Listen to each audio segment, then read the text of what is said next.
Good evening. You're listening live to the Xtreme Movie Show. I'm your host, Rob, broadcasting to you as always from the Pineless Palace in the Xtreme Studios, just west of Orlando, Florida. I have the young 20-something Professor Pixel also joining me here tonight as we continue and finish our Columbo review, a first watch for both of us. Right now, we're on Season 2, Episode 8, a double shock, if you will, ladies and gentlemen. And Pixel, I know with the holidays coming up, our schedule's been off and on a little bit. It's been kind of crazy getting this in there, but I got to tell you, I think overall, as we look forward to next week reviewing and comparing and ranking all of Season 2's episodes in our personal favorite order, I guess sit there and say it was obvious from the get-go that Season 1 has a certain top shelf appeal to it that Season 2 to me is not really matched, although a few episodes have been different. Some have been okay, and some of them have not been good at all, and we've talked about that over the episodes.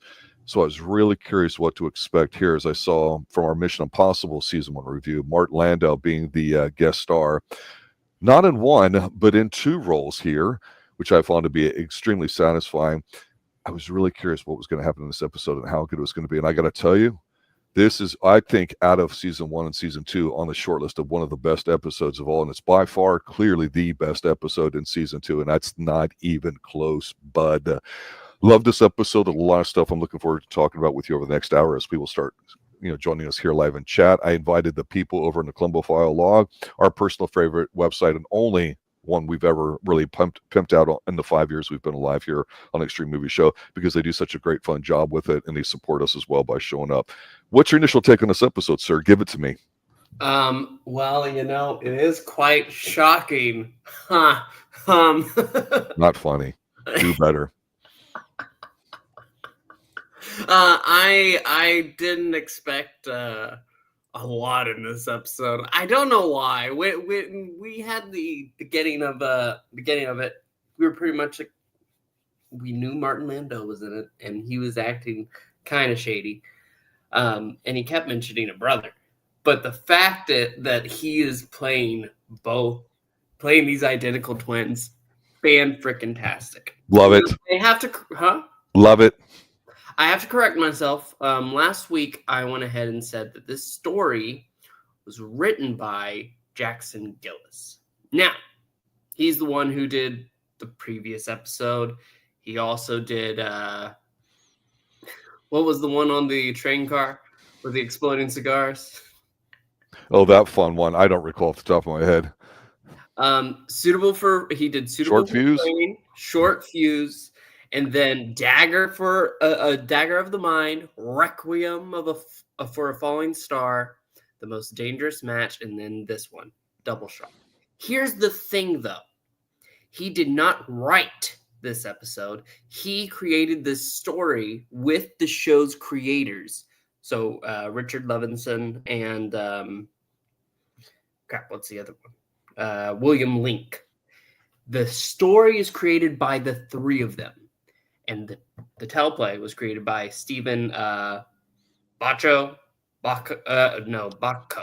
There we go.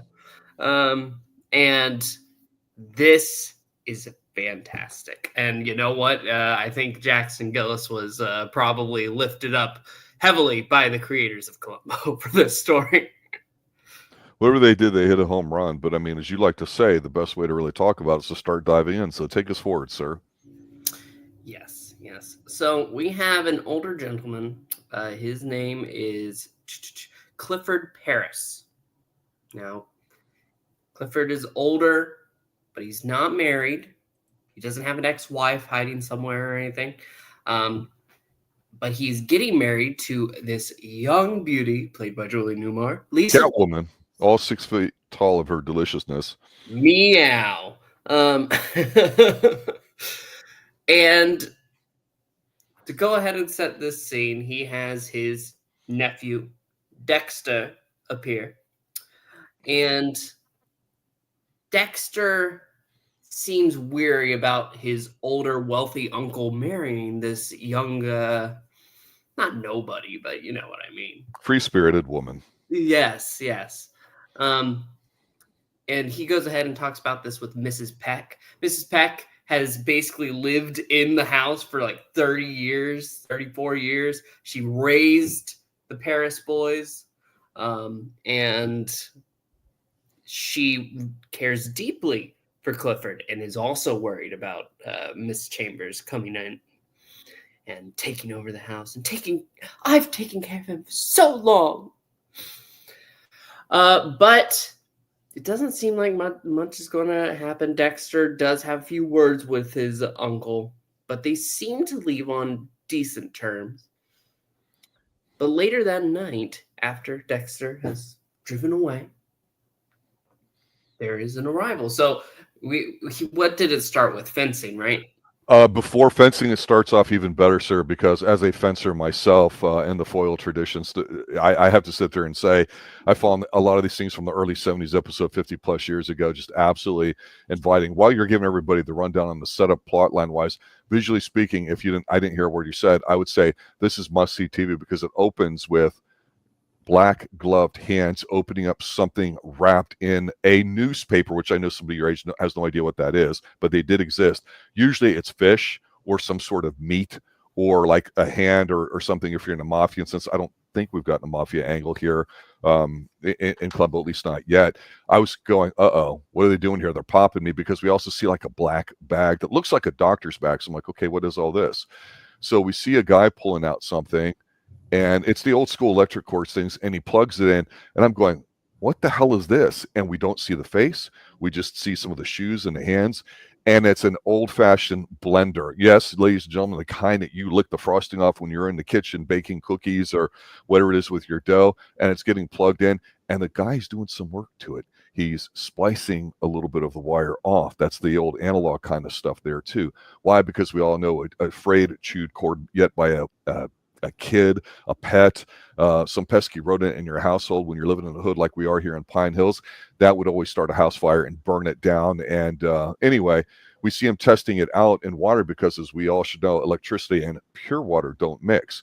So when we see the guy's face, I'm going, holy shit. And they time it perfectly. This is no accident, ladies and gentlemen, with the guest star name, Martin Landau, who was the master of disguise in Mission Impossible. And in season 1 that we reviewed, Pixel, we said that, Cinnamon Card was great. We were looking for a little fashionista experiment, what would go on.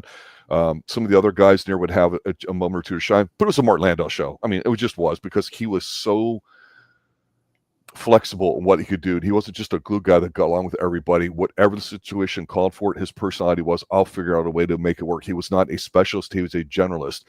That's when we cut to the fencing. And this fencing stuff here is cool because, as you say, the older guy who's about to get whacked, he's a fitness freak, right? And he's got this great place and all that. So it's awesome to see Martin Landau come out in a beautiful 70s turtleneck style with that disgusting red kind of version to it. We've got luscious green shag carpeting that we'll talk about shortly that we're going to see later. This is an ode to 70s television and just lifestyles. There's something about the way this episode is shot that's tremendous because the guy he's fencing with happens to be his business manager / lawyer, because when you're worth, I don't know, in today's terms, maybe $10 to $25 million, you got to have somebody that handles all this affair. I will sit here and say this without looking up these two guys. We mentioned before a week or two ago talking about Errol Flynn and the Adventures of Robin Hood, how Basil Rathbone was the real fencer, and they use different types of fencing there, but there's a Shakespearean type of it. Here, both of these guys, or whoever their stunt doubles were, definitely look like they knew fencing. They were wired up for the touching, for the scoring and all that. This is where I'm starting to go, holy crap. They're getting the details right. They're showing you what's going on without having to tell you he's a fitness guy and everything else there too. And they even show the housekeeper making cookies for the one guy who seems kind of weird, but the point is it's his recipe, because we find out rather quickly he's kind of a free spirit himself. He's a star of like a TV show where he cooks and stuff, and he plays it very kind of, playboyish in a sort of way, not too femme or anything like that. And of course he bids goodbye and drives off in his Ferrari while he goes up to get the security system set. And he goes to do what every guy does that has worth $1 gazillion. You take a bubble bath in your sunken in bathtub. This is tremendous. I'm loving it. And we're not even 10 minutes into the episode. She settles back to watch some really, really soapy thing, which, by the way, has the dude from V in it, if you notice who he is, because he's got a little bit of the butt chin. Forget the guy's name off the top of my head. And of course, what happens is we see these same black gloves walk in, and they seem to know each other, and he throws it in there and shocks the guy to death. Absolutely love this. This is a phenomenal way. I'm going, why did it take 7 episodes to get to this level of coolness in here? Because it's incredible. We see the lights flicker off for about 10, 20 seconds. She gets kind of pissed off about it, and we just see, the whole opening scene here getting set up where his fiance shows up, and that's Julie Newmar. I know I took a different approach setting it up, but that's what caught my attention to the start of this. I'm actively engaged already. This is a phenomenal opening, levels above what we've seen in the past few episodes, sir. Yes, absolutely. But a small correction, we do see who it is. It's Martin Landau. Well, we do, but the first scene or two, it's not focusing on who the person is. It's how is the guy going to get killed? They're showing it to us, right? I love it. Tease me. So here's the thing after that, though, because we have Columbo arriving on. No, not Columbo yet. It's after the murder. Julie Newmar, Miss whatever I said her name is, Miss Chambers, comes in. She knocks on the door. She has to see her husband to be, and even though Mrs. Peck doesn't want him disturbed, but fine, she opens the door. Julie rushes in, heads upstairs because that's what. Why did she head to the bathroom first? Did Mrs. Peck know he was heading for a bath? She was looking for him because they were getting ready to get married. So she's like, "Oh, he exercised. Let me go up and check it out." And he wasn't in there. So she goes downstairs to see the new piece of equipment. So this is cool because the fitness craze, if you will, going from the 60s into the 70s, where it started to turn into the golden age of bodybuilding, especially out in California. You start seeing this in shows like this, and this is still early enough in the 70s where the so-called bleak times of the 70s haven't started yet. It's still the era of free love and the leftover hippie 70s kind of thing and all that too. And again, what's said here, but it's not really doted on a lot, other than it may be a cause for murder, is she's a young woman. He's an old guy. She seems to come across that she likes it, but she's one of those free spirits where she's just, and we'll talk more, but 6 foot tall, gorgeous, attractive woman coming up to a guy that's in his 50s or 60s like that. This obviously is going to turn eyebrows, and the two identical twins in here are going to have nothing of it.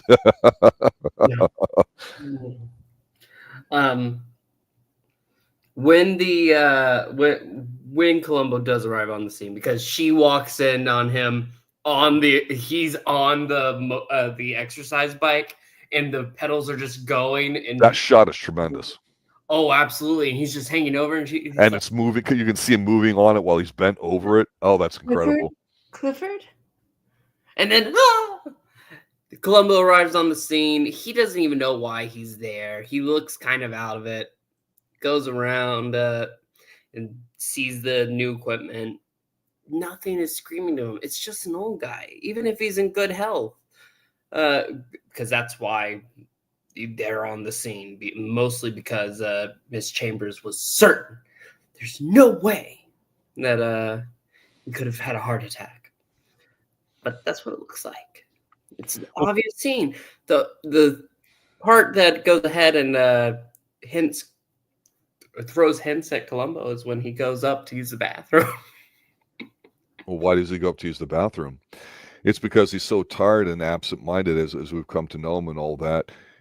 And like I say, I love smoking in TV show movies. Whatever habit people think of it, I don't really care, but there's something sexy about it on TV or whatever. Just like with natural light, natural shots. I can't stress enough how good looking this episode is in terms of a lot of the on-site stuff and not a tremendous amount of indoor TV sets. I always preferred that because you get a look of Los Angeles, and we'll mention Vegas here momentarily, but a chunk of his ash from his cigar that he's smoking while he's walking investigating falls down, and that's when Mrs. Peck just basically lights his ass up like, you're a bum. And honestly, if there's anything to be taken away from her, it's the fact that she runs that house well. And is that there for yucks? No, it's absolutely 100% crucial and pertinent to the plot of the story. And like I say, they do a good job of showing you these things, because her reaction is very strong about it, because he goes up there, and of course, him by himself at the site of the murder, he realizes, hey, I'm going to dry my hands here, but there's a towel missing. And he looks at the bathtub, and he just kind of puts his hands there. The soap is wet, but the tub is dry. And he sees the other towel, which is wet and moist. and the hamper. That's extremely significant. And by this time, if you've watched Columbo like us as a first watch, you know this is basically 90% of everything that's going to happen is what happens here in the scene when the wheels start turning in his head about what's going on. It's almost if he says, okay, I've got enough. Let me see what's going to happen. And what's good about what I think happens here next when we get what I like to call that first encounter with the supposed villains or bad guys or murderers and all that, is that we get the TV show Martin Landau and then his brother, who's the finance bank guy dude, coming in here, and I'm like, oh, this is great. But you know what? I got to be honest with you, this may mean nothing to you, but to older watchers like myself, I grew up in the 80s, of course, to see this gum-chomping assistant come in that's not a dweeb or the space head that was in like the first or second episode of the season, and then going, I know this guy. He's working that gum like no other coach I've seen on a sideline in my life. And I'm looking at him, listen to his voice, and I go, this guy's got a strong presence. He looks somewhat young. He's very manly. He's not a child. And I go, God damn it, that is Dabney effing Coleman. Thank God. I had no idea he was in here. I know he'd been around. He had been to War Games, a bunch of other things too. What a strong supporting cast in here too. And he's not a puppy dog kowtowing to Columbo at all here. He's the muscle. Like if Columbo would say, go beat his ass, he's like, just let me do it. Just let me do it, Columbo, please. Oh my God, he was so good in this episode. Yeah. What I love though is in this first few moments, he goes ahead and he sees all this information. The gears are turning in his head. He goes downstairs and he's bringing the case up, pretty much straight to Dexter. I'm going ahead and saying, what does the guy say? Oh, there's footprints outside of Mrs. Peck's windows. She was a flat, or there's a singular one there. Yes, looks like the person had a flat foot. A flat-footed man. And Columbo's trying to be like sly about it. Oh, my doctor says about the arches in my feet. Wonderful arches. Here, why don't you take off your shoe? Let me see your foot. Let's compare arches. And Dexter isn't going to lie. He's saying, listen, I am a flat-footed man. Just like my brother. Where is he in all this? Dun, dun, dun. Q second brother? Yes. Identical. It is Norman again. Norman's obviously, I don't know if that was named after Norman from Psycho, but immediately you go think killer. And I got to sit there and say this. The fact that, of course, with 70s and the way they cut it, it was very rare that they would have them on screen at the same time. You could kind of tell with the cuts and all that a little bit. They do have them both on here. But immediately I was thinking, okay, is it the floozy Playboy one that we're seeing here, the TV show guy that's a cooking guy? Or is it the guy wearing all black dark and is a serious banker? I don't know, but damn it, I'm thinking, okay, Martin Landau's got to be the killer, right? I wasn't really that sure, honestly. I couldn't tell. But yeah, the way, I got to say this, the way Peter Falk is in these episodes, there's not a lot of yucky-yucks in this one, but it's not hardcore, like where he's angry, like I mentioned. But the way he acts there so nonchalantly about complaining about his flat feet and just basically say, yeah, take yours off here. Like, see mine here and blah, blah, blah. That was really good. Yeah. But you could tell that Dexter caught on immediately. Exactly, right? He's not as stupid as he may seem to be, or free-spirited. Is he the killer? We don't know. And then we get, of course, introduced to Norman. And the beautiful part about this is we go, damn it, we got two guys, that he's got to check out. Now, which one's which? Is it the rich guy that doesn't appear to have a motive? Or is it the guy that's doing okay, but they're total opposites as twins, right? So this is great. Martin Landau does such a great job of making them both appear very different. The big thing about it here is there's a third guy we're going to have to talk about in a minute that's a prime suspect as well. Of course, that would be the lawyer/business agent here too. But we're basically a third through the episode here. We see that both of them really don't like each other and all that too. But I mean, Norman basically says he's a prude because, I got the same schedule. I'm going to fly off to San Francisco or whatever like that. And it's like, okay, what's going on here? And of course, Columbo is a slob. He finally gets called out as a slob. I don't know if this will continue, but the scene I want to talk about here before they get into some more detective work is it goes to investigate Julie Newmar, the fiance, the bride who could have been. This shot is incredible, not because of who she is and what she looks like, although for a lot of people it will be. But what they chose to do here, I said, you know what? They decided they would craft some shots in this episode.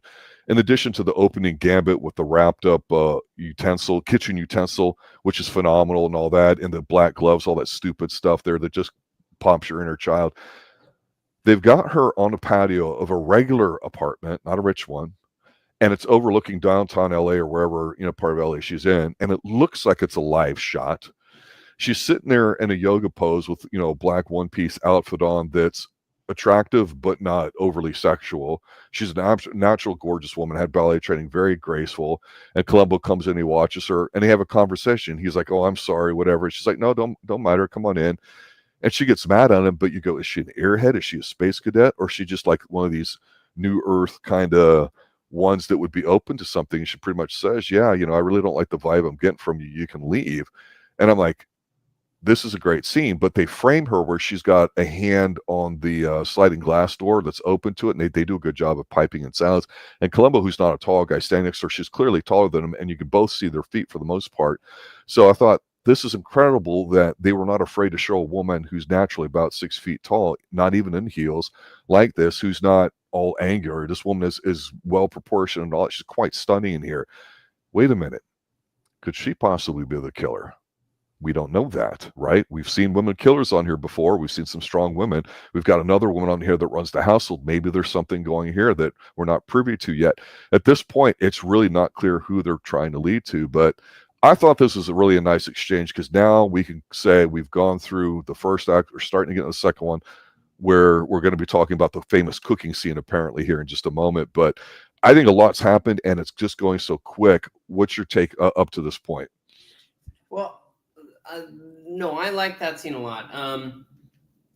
While we know she can't be the killer, we know that she could be in league with the killer. We're not sure which Martin Landau did this. So we're just left wondering. Exactly.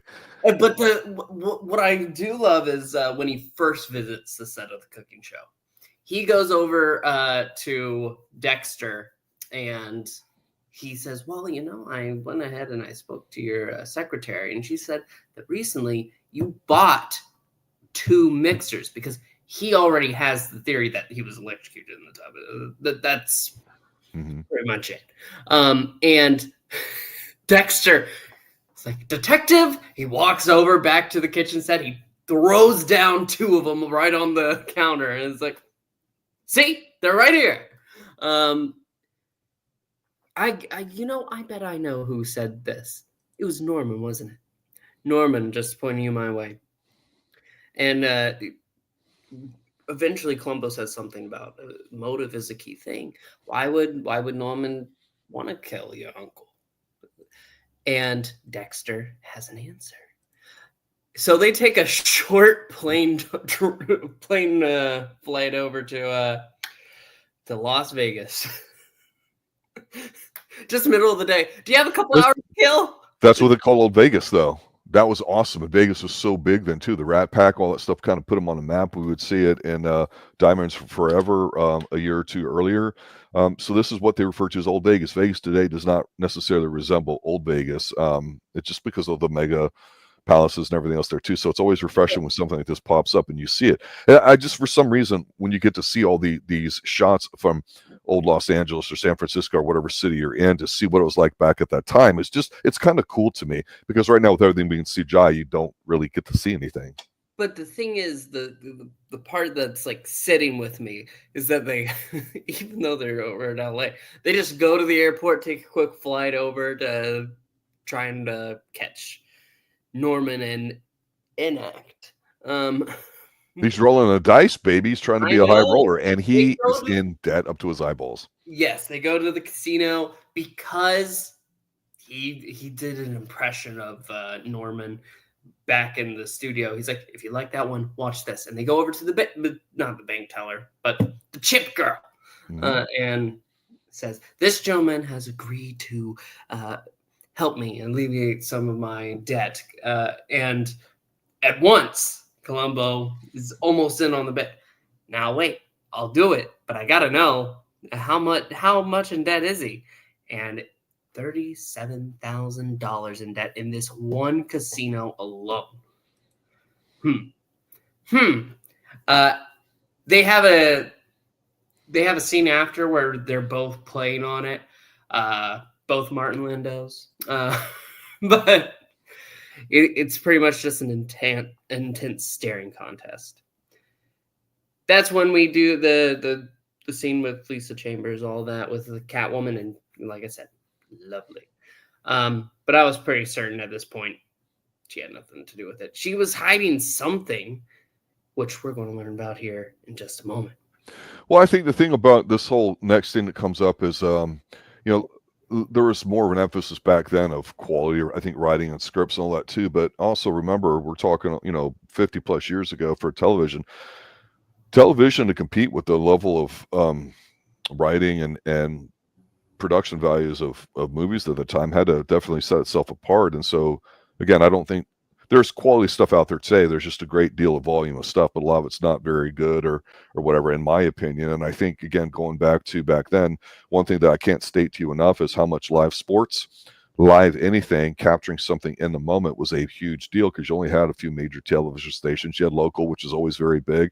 So you could have things on a more territory level like wrestling that could be a big deal, or your sports team and all that.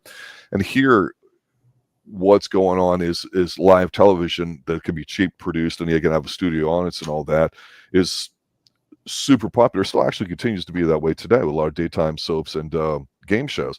So what you see here, I think, is a great capture of something that when I went back after this episode, I wrote down on my notes, check this scene out.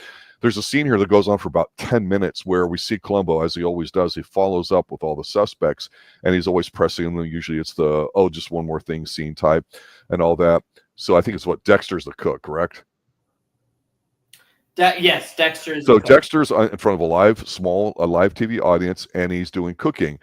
And for the life of me, he's doing something. I couldn't figure out what the recipe was, because I actually made bacon and eggs this morning and steak. And it's like, okay, he had him do that, and he had the acid to it, but then he didn't cook it. He just used it as a side. That's not an aioli. He didn't put any olive oil in it. What the hell is he doing? So it's kind of lost on me. But the point is I think that was intentional, because apparently this entire scene was ad-libbed. Because when he calls Columbo up, Columbo's sitting in the audience watching the show, because that's what he does. He shows up and makes you nervous, and he sees how you respond under stress. He calls him up there. We see Peter Falk, and he's trying to crack eggs and do all this. And for the most part, it's almost like a one-shot kind of take. I mean, there's a few cuts in here too, but all this is completely ad-libbed. It was basically, okay, guys, this is what you need to accomplish.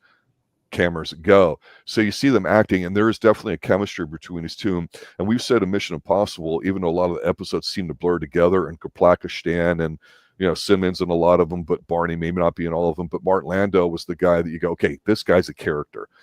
These guys just are so awesome together in this scene here about cracking eggs and cooking, making whatever it is they're making. And when you watch them, that's the magic of capturing something live and putting it on there that people don't have really more today. But absolutely tremendous. It's one of the best individual scenes that have come up.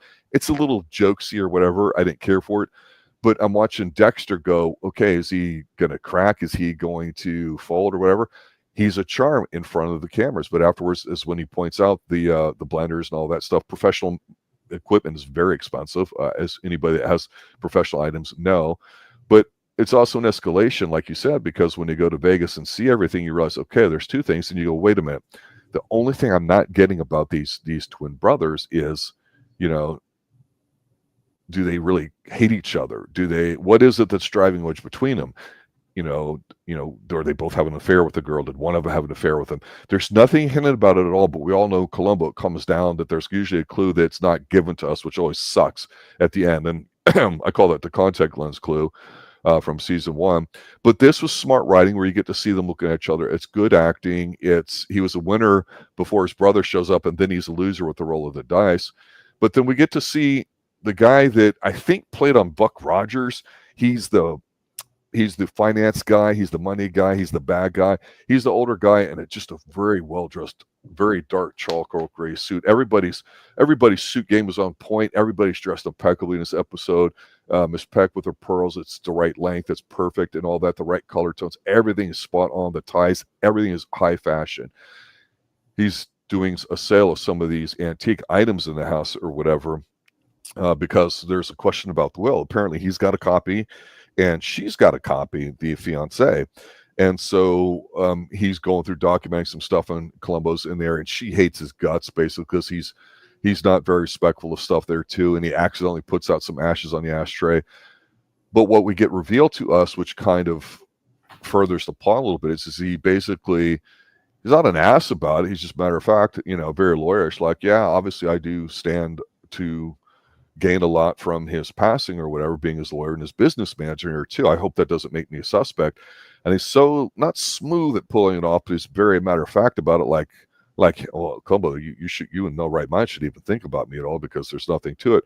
And you go, wait a minute, did he have her killed because he's the business manager?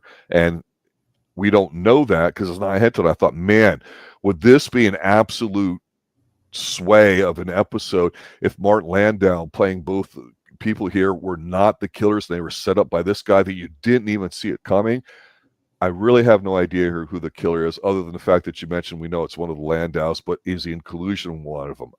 I don't know. So it's a really good game of whodunit, and we're basically almost starting the third act here because the second act to me closes when he sits down with Mrs. Peck, who's just real pissed at the fact he put ash in the silver ashtray. He's like, I'm sorry, I had one just like it at home.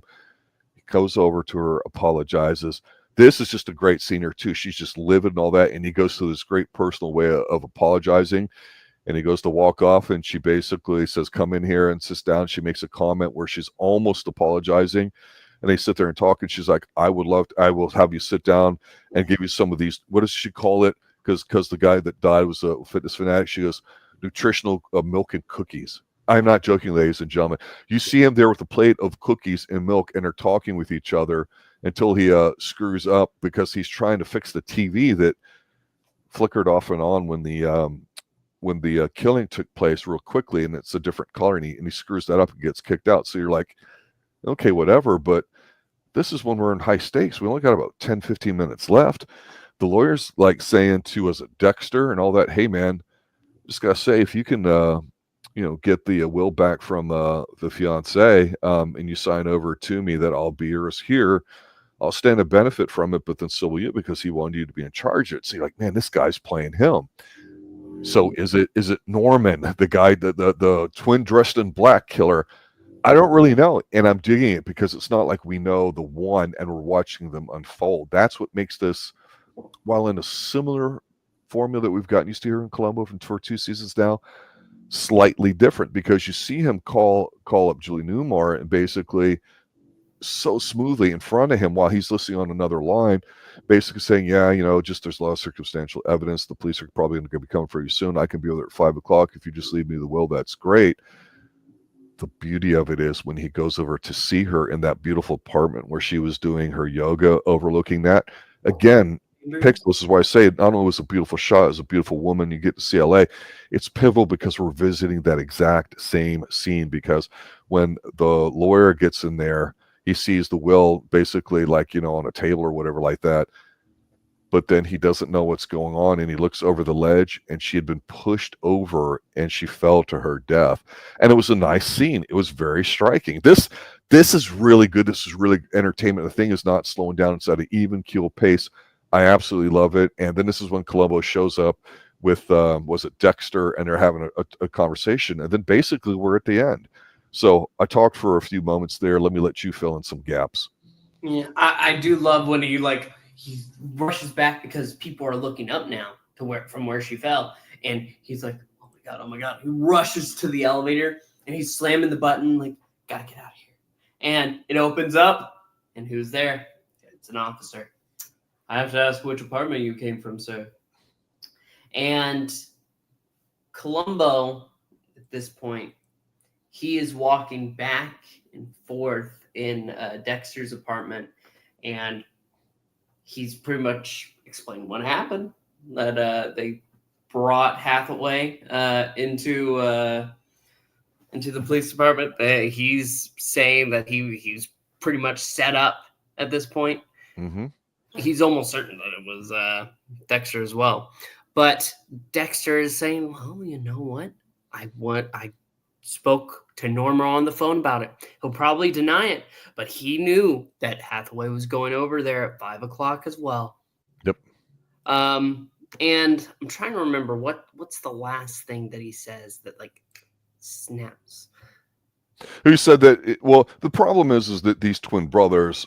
I'm not going to say they're at each other's throats, but they have a disconnect between them, so they have not been talking to each other at all in years. Yep. But after that, he goes back over to the house where Mrs. Peck is still trying to watch her show, and TV messes up again because Columbo, he's like, not now, and you can tell when he's serious. Like he's just not being bothered by it. He doesn't care. He has a stopwatch, and he's timing himself going from upstairs down all the way to the breaker, and how fast he can switch it out. And it's moments after that it all clicks into place. So it brings them together, and he explains as he's showing them the way down. And Mrs. Peck is also there. And he looks at him. I timed it. Mrs. Peck said that her TV was out for 15 seconds. That's impossible. If one of you killed them, they were in on it together. He spoke to the what is it? Not the telephone company, but the telco company. Absolutely, that's all. He said, "Yeah, this is the only clue that we weren't privy to, and that's you guys have talked to each other about 20 times recently." Yep, within the past 10 days, and he's got like Norman at once is like, "What's done is done. We can't change the facts."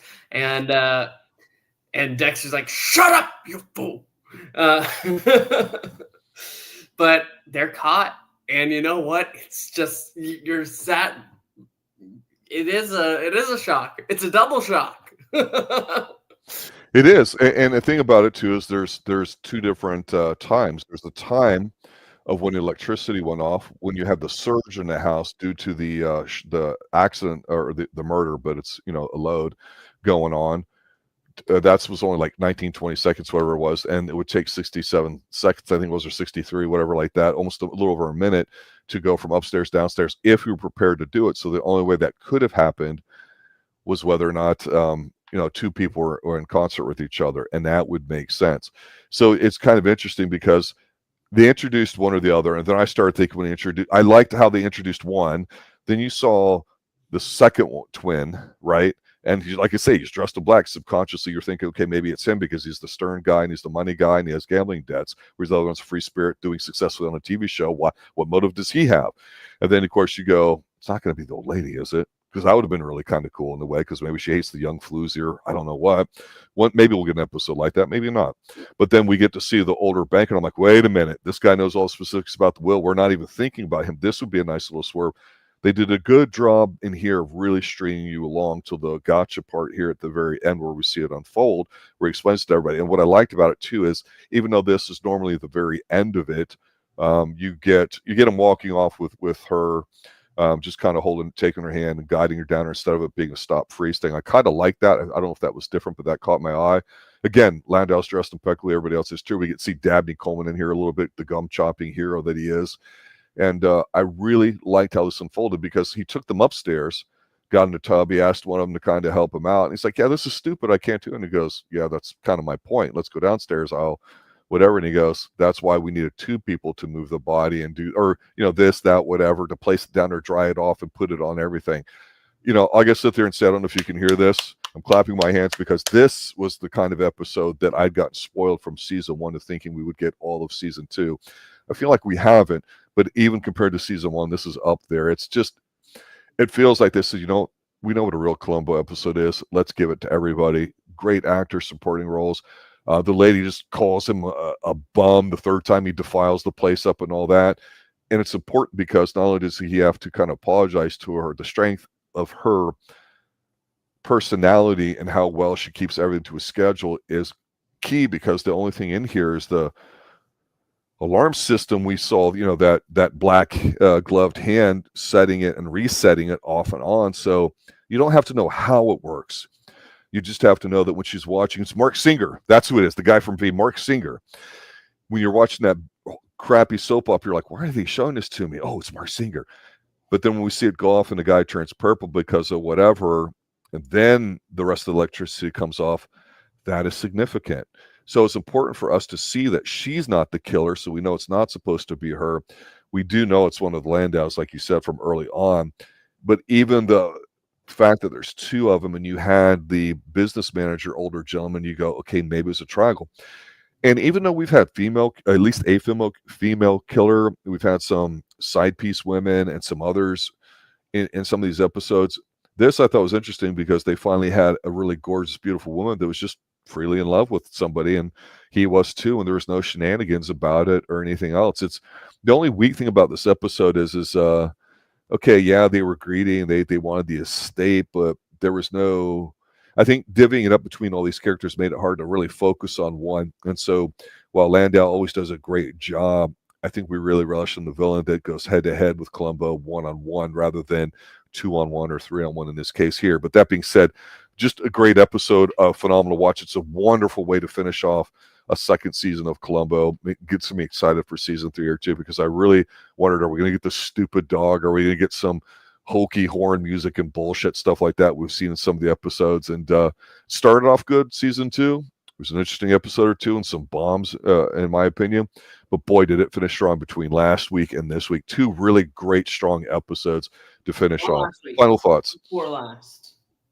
Because the last episode we did was not great. The one before that was. It's really going to be a question next week. What will be the best episode? Double Shock or A Stitch in Crime? And this one was great. I really loved it. It's incredibly entertaining. It's really good to see Martin Landau again.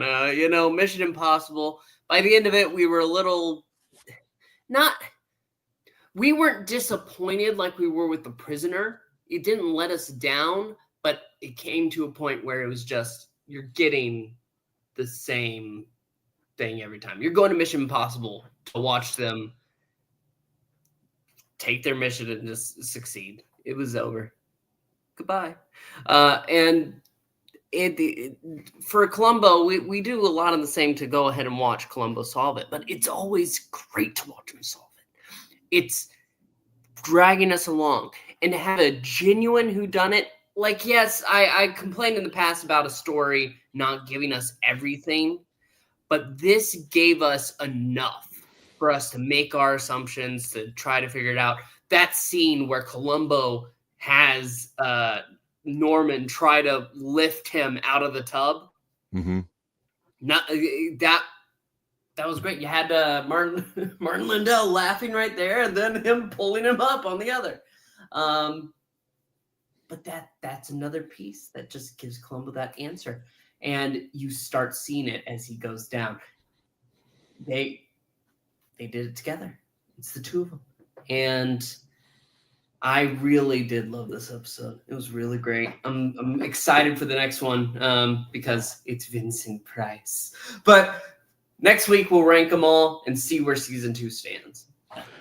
Yeah, it's I guess it's a first watch for both of us. We don't really know much of them. I've seen a Shatner episode, the 90s version, maybe parts of other ones. So I remember seeing a dog a bit. So I'm sure this stupid dog doesn't go away. And I love dogs, right? But it's just, it's a gimmick, and Columbo doesn't need it. And again, I go back to the very beginning. When you have a character, you get centered around it. You know their flaws. You don't know them all at once. You know how they are personality-wise. Peter Falk is just tremendous acting, and I get why he got a lot of love for the character and how well he comes across. And the cooking scene in here is probably one of the better scenes in the 2 seasons. Just overall, it just jumps immediately to my mind.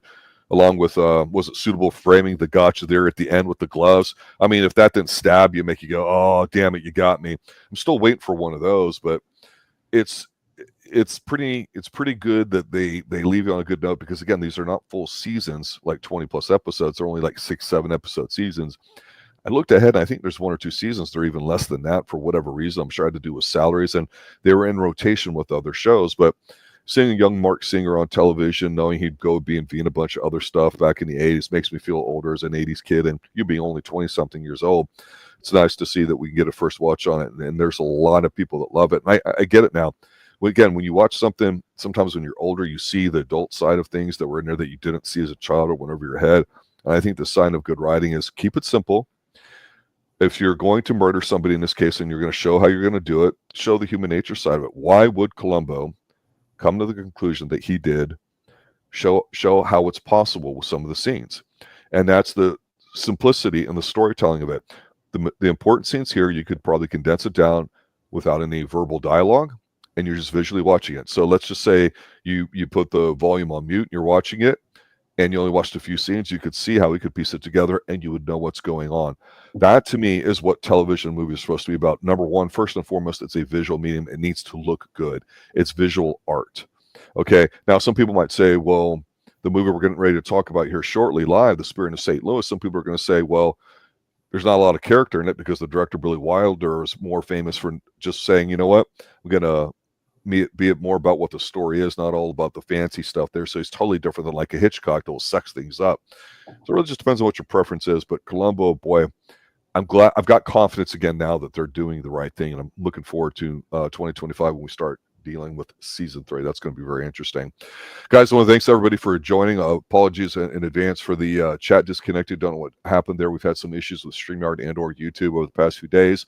It's not quite as bad as the whole Netflix fiasco with the Tyson fight display that they put on, or whatever you want to call that, and all that. Tyson farce, do you mean?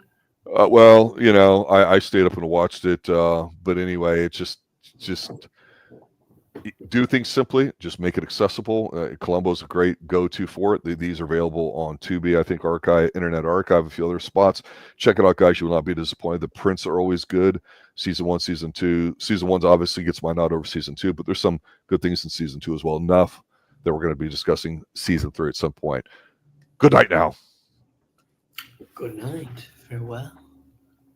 This was not a Dan Curtis production.